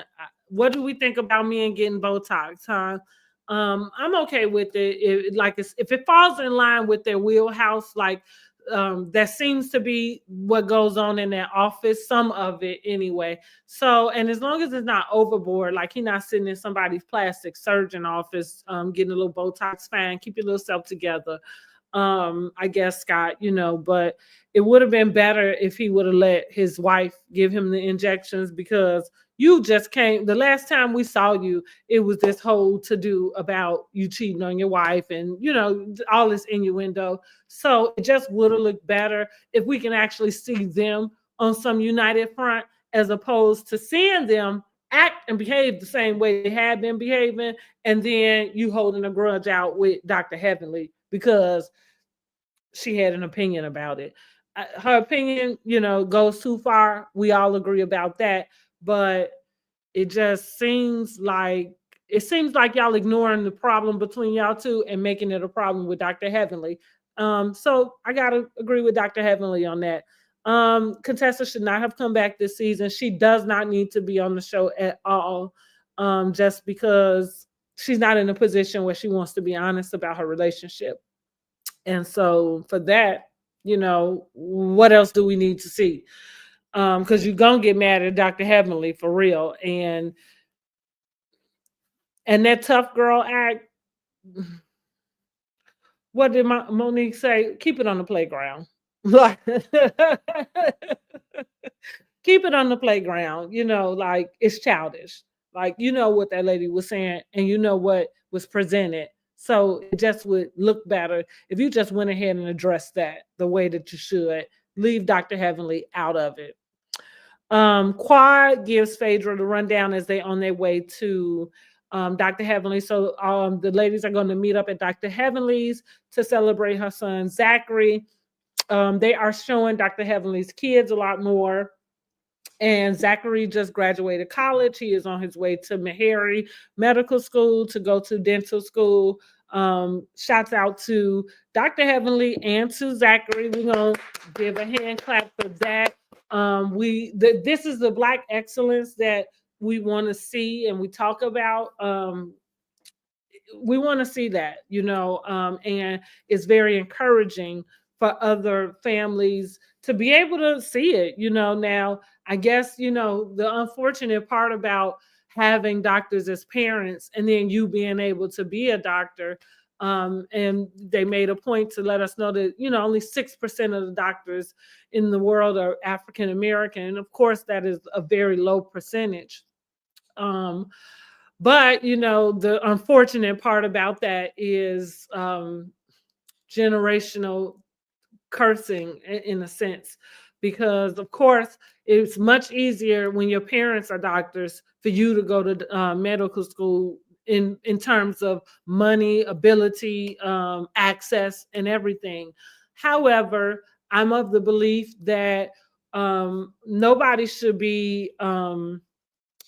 let taking student loans out or what the cost of something is keep them from doing something.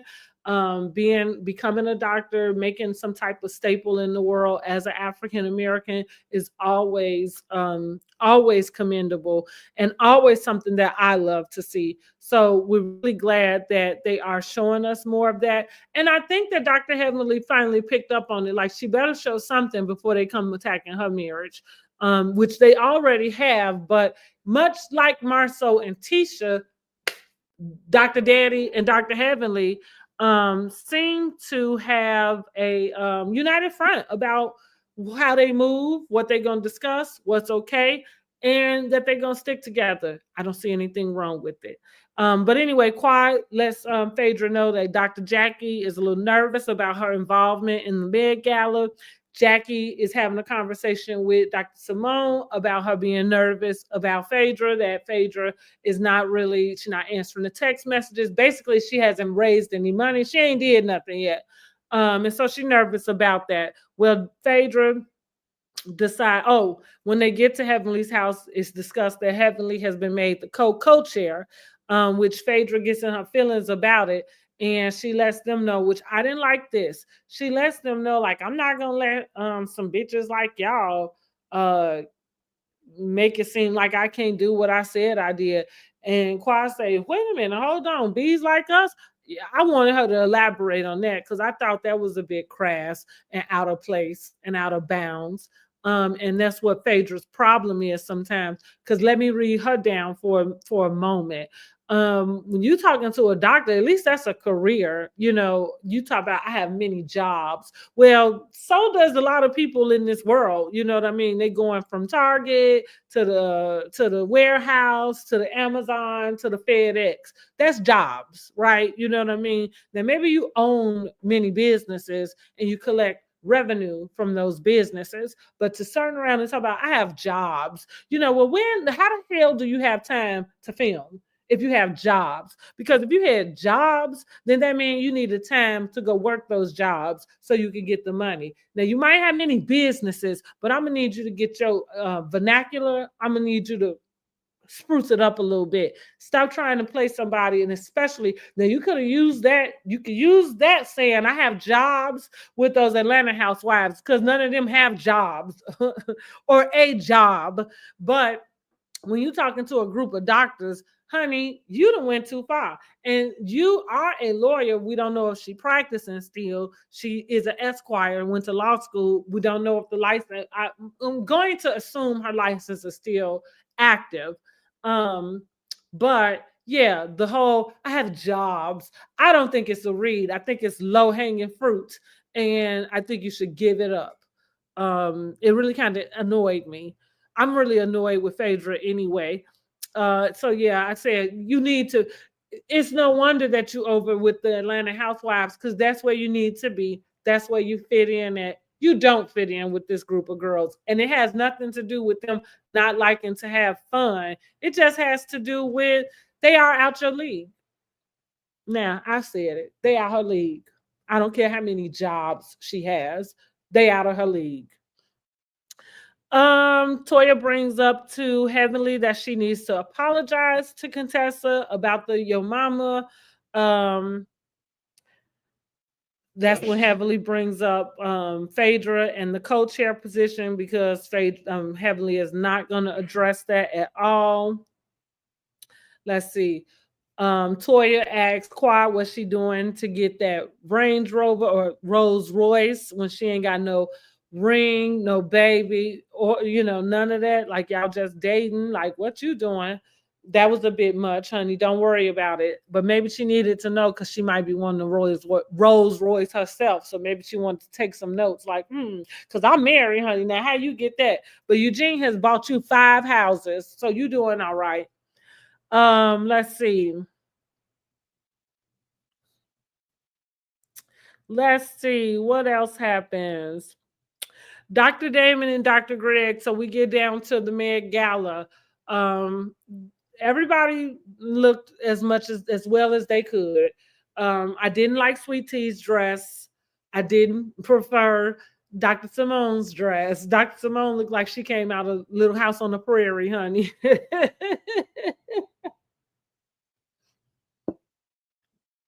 But Dr. Simone, she be having a little trouble with her dressing all the time. So we're going to let her have it. Dr. Damon gets to talk with Dr. Greg, and Heavenly does try to interrupt that conversation. Dr. Damon shoos her off, continues his conversation with Dr. Greg. Good for them. They were able to smooth things over. I do think that Dr. Damon did downplay Dr. Greg, as Eugene stated to him. big ups to Eugene for taking the initiative to have that conversation with Dr. Damon. And I'm glad that Dr. Damon took it upon himself to apologize to Dr. Greg, because it was out of line and you was taking a dig at the man. You did dismiss him. And it wasn't cool. So it seemed like we kind of getting a little, understanding about him and Dr. Heavenly, like what their bond is. In their private time when they talking, they might do share a lot of similar ideas. Dr. Heavenly just must be the mouthpiece. And Dr. Damon just sit back and let her roll. They started off with an international trip to Morocco with no airfare. Got to be Phaedra's idea, because Phaedra is this person who presents everything as fabulous, but then it's always one little part that's missing, and that's the part. Like, how the hell you gonna give away a trip or auction a trip to Morocco and the doggone airfare not included? And then you start off at 4,000. Like, are you kidding? Yeah, they did auction it off. Somebody bought it. They auctioned, I think, like an O shot. Dr. Jackie does the O shot. They offered some Botox. Honey, Contessa was trying to get some camera time any which way she could. And it looked like they was really avoiding her, like the cameras and stuff, because she was really, really trying. Like, I don't even remember her actually having a conversation with the ladies. I believe the half conversation that they caught on the camera was her back, and she was having a conversation with Curtis, which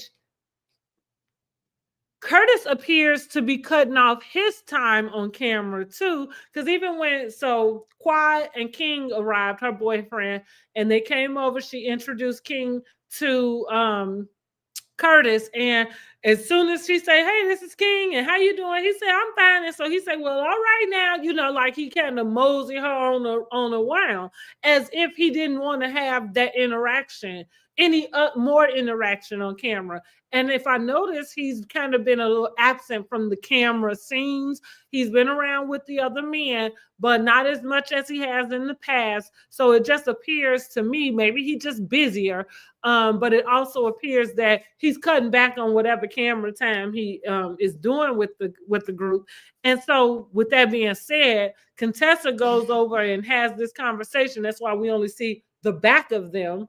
Because again, it appears that Curtis is not here he's not here for being on camera.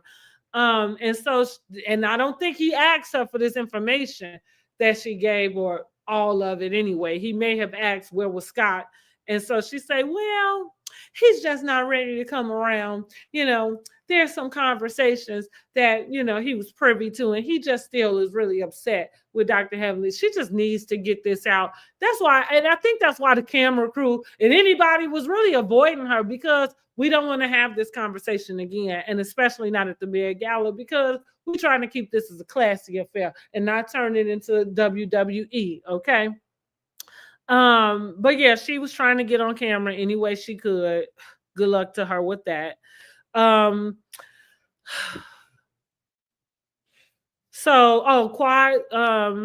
auctions off some cooking lessons. Greg throws some shade about, like, as if she can cook.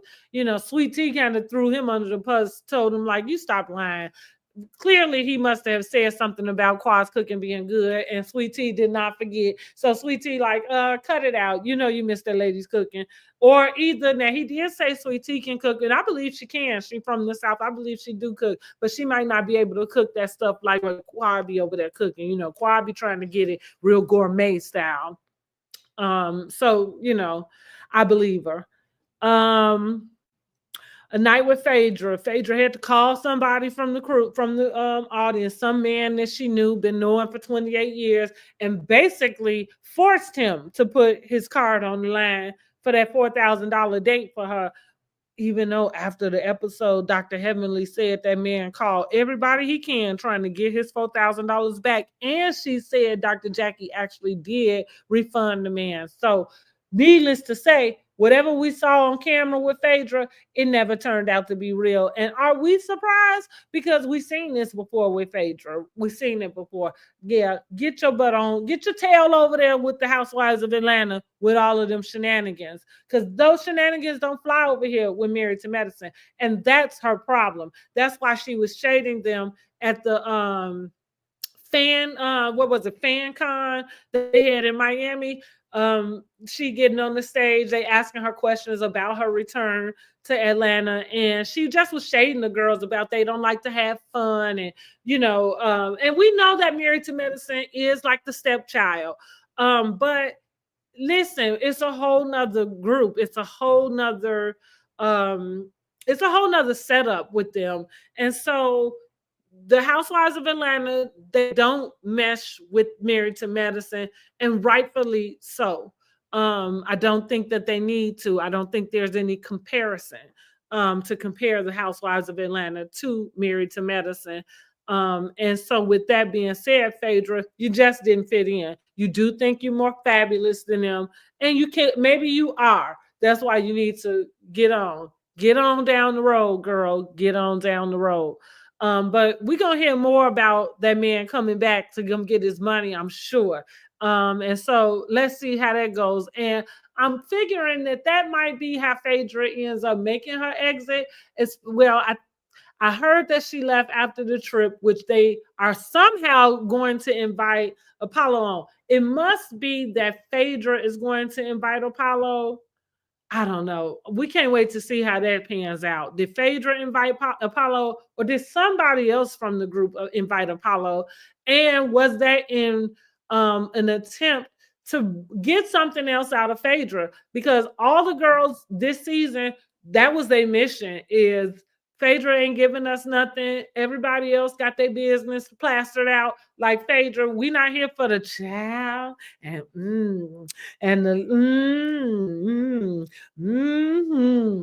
like, yeah, get on over to Atlanta Housewives with that. And we'll see if that even worked this season, because it might not. We might be past the and child and keep it to yourself, okay? So they go in the back after the auction, count down the money. They were about 46,000 short. Phaedra promised 1,000, that she could raise 100,000, excuse me. And so they were about 46,000 short from making that 100,000. We see Phaedra write out a check. But I believe Dr. Heavenly has said that check is still no good.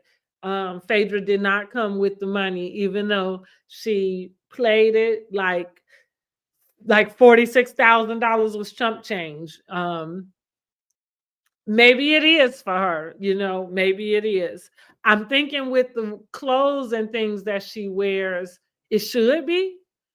But 46,000 in chump change seems like that's a billionaire's level, right? That's a billionaire's climate, where you can just throw out $46,000 without budgeting it, without figuring out where the money coming from. But Phaedra said she had it. Dr. Heavenly went on her live and said she didn't. So there we are with that. I guess we'll find out more about that as the next episodes play out. And that is pretty much it that happened on Married to Medicine. Now, I had to do Married to Medicine and Real Housewives of Potomac on my own this week because, as you know, myself and Housewives from a Housewife, Miss Housewife Azara, we get on Mondays, every Monday about 2:30. To review Real Housewives of Potomac and Married to Medicine. So make sure you are subscribed to my channel. And then you can subscribe to Housewives from a Housewife. Subscribe to her channel so that you can catch us every Monday about in the afternoon, about 2 o'clock, about between 2 and 2:30. to go ahead and do the recaps for Real Housewives of Potomac and Married to Medicine. We look forward to bringing you some more of those things together. I am going to review Love and Marriage Huntsville. I probably will wait until the reunion, unless something else happens. But again, go ahead, subscribe, hit the bell notification so you can be notified when I have live. And thank you for popping in. Give me a like if you like this. I hope I didn't go too fast. I feel like I've been on for quite a while. So I hope I got through everything and I didn't go too fast. And that's all. So thank you for joining me. Yay. So look forward to some more from Love and Marriage Huntsville. Look forward to more recaps on Mondays. Real Housewife of Potomac, Married to Medicine, live recaps with Housewives from a Housewife, Miss Housewife Azara. We will both be recapping those episodes together. All right, guys. It's Wednesday. Happy Hump Day. Good evening.